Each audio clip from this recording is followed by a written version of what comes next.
என் பெயர் சாம் ராஜசேகர். நான் இன்று பொங்கல் திருநாள் என்ற தலைப்பில் உங்களோடு சில கருத்துக்களை பகிர்ந்து கொள்ள விரும்புகிறேன். தை பிறந்தால் வழி பிறக்கும் என்பார்கள். தமிழ் மாதத்திலே மிக சிறப்பு வாய்ந்த மாதமாக தை மாதம் விளங்குகிறது.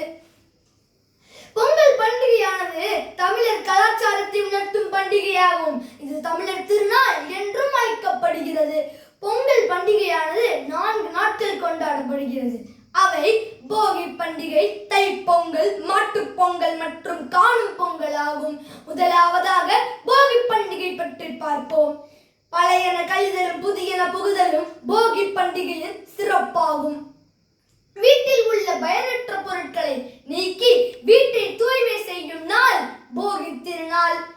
தீயவற்றை அழித்து நல்லவற்றை சிந்திக்க வேண்டும் என்பதற்காகவே இவ்விழா கொண்டாடப்படுகிறது. இரண்டாவதாக தைப்பொங்கல் பற்றி பார்ப்போமா? இது தை மாதத்தின் முதல் நாள் கொண்டாடப்படுகிறது. இது உழவர் திருநாள் என்றும் அழைக்கப்படுகிறது.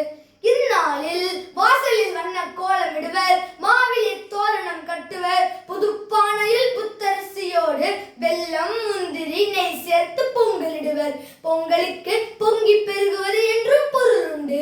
மூன்றாவதாக மாட்டுப் பொங்கல் பற்றி பார்ப்போமா? தைப்பொங்கலுக்கு அடுத்த நாள் மாட்டுப் பொங்கல் கொண்டாடப்படுகிறது.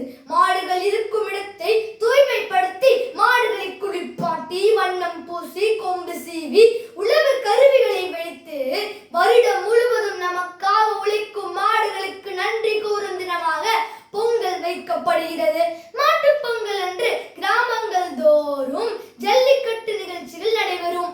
நான்காவதாக காணும் பொங்கல் பற்றி பார்ப்போம்.